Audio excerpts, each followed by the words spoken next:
Dalam video ni, cikgu nak explain macam mana kita nak jawab soalan eksperimen. Okey, untuk kita jawab soalan eksperimen, yang pertama sekali, langkah yang pertama yang kita perlu lakukan ialah mengenal pasti pemboleh ubah. Okey, jadi macam mana kita nak kenal pasti pemboleh ubah?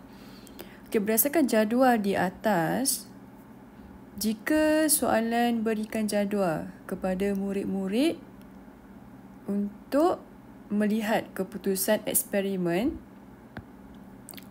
okay, kolom di sebelah kiri ini ialah PM, iaitu pemboleh ubah dimanipulasi. Okay, atau cikgu type PM.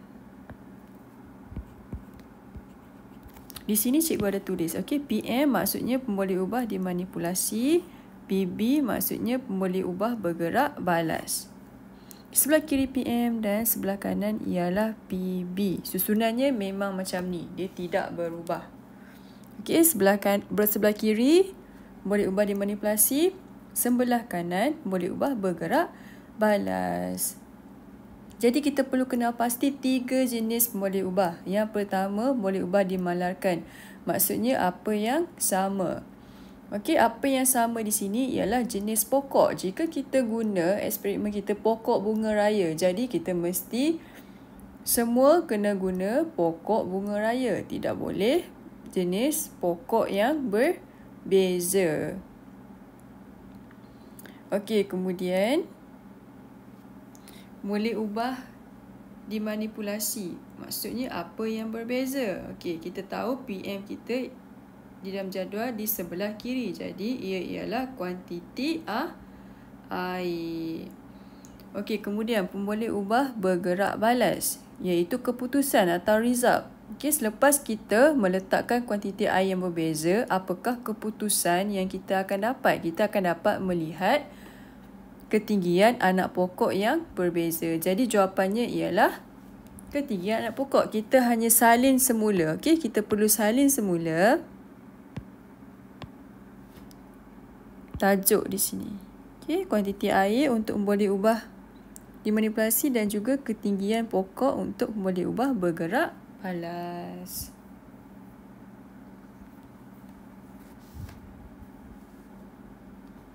Okey, langkah yang kedua. Kita mesti mengenal pasti tujuan. Okey, untuk kita mengenal pasti tujuan, soalan akan tanya, apakah tujuan penyiasatan ini? Okey, jadi kita perlu menjawab untuk mengkaji hubungan di antara, okey, yang cikgu tinggalkan kosong ni, murid-murid perlu masukkan PM, pemboleh ubah dimanipulasi. Okey, jadi apa PM kita? PM kita ialah kuantiti air.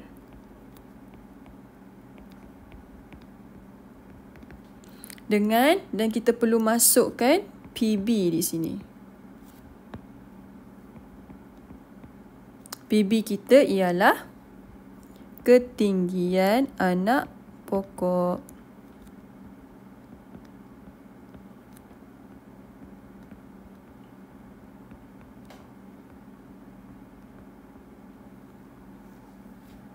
Okey, seterusnya langkah ketiga, kita perlu mengenal pasti hubungan atau hipotesis atau kesimpulan. Jika soalan tanya, kenal pasti atau senaraikan atau berikan hubungan ataupun hipotesis ataupun kesimpulan berdasarkan penyiasatan yang dilakukan.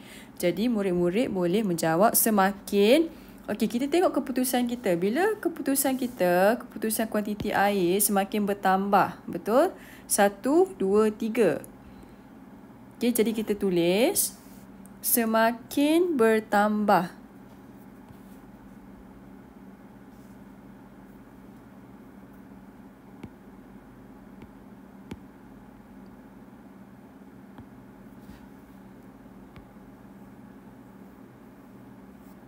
Okey, semakin bertambah, di sini juga PM. Kuantiti air semakin, okey, kita tengok juga PB kita. PB kita juga semakin bertambah 10 kepada 15 kepada 20. Jadi semakin bertambah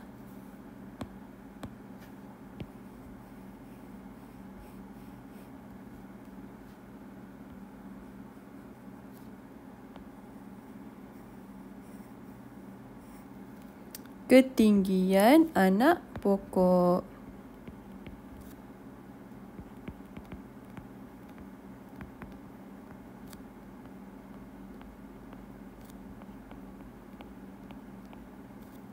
Okey, di sini PB.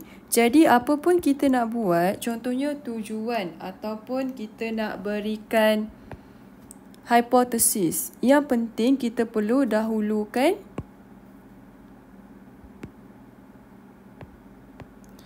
pemboleh ubah dimanipulasi dan juga pemboleh ubah bergerak balas. Ini sangat penting. Yang cikgu highlight ni tak perlu tulis di dalam jawapan.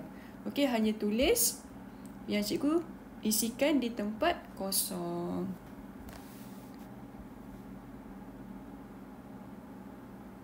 Okey, sedikit nota tambahan. Jika soalan tanya berikan pemerhatian berdasarkan gambar yang diberikan. Okey, apa maksud pemerhatian? Pemerhatian maksudnya in English observation. Okey, apa yang diperhatikan atau dilihat? What you see.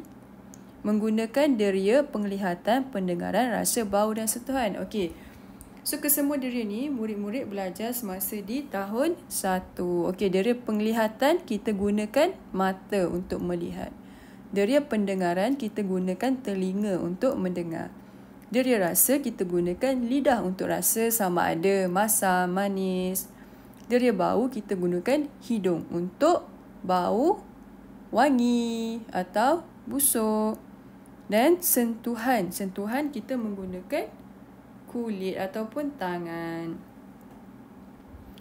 Okey, kemudian soalan juga akan tanya, berikan inference. Apa maksud inference? Inference maksudnya kita memberikan sebab atau alasan, or English we call reason. Okay, we give reason berdasarkan pemerhatian yang diberikan berdasarkan teori sains yang telah dipelajari. Okey, contohnya. Okey, ada gambar seekor kucing yang kurus. Jadi pemerhatian kita, kucing itu kelihatan kurus kerana kita melihat menggunakan deria penglihatan menggunakan mata. Inference, kenapa? Reason, why? Sebab, alasan. Kenapa kucing itu kurus? Kucing itu kelihatan kurus kerana tidak mendapat makanan yang mencukupi. Okey, jadi untuk kita buat inference, kita perlulah memberikan sebab atau alasan berdasarkan pemerhatian yang diberikan berdasarkan teori sains yang telah kita pelajari.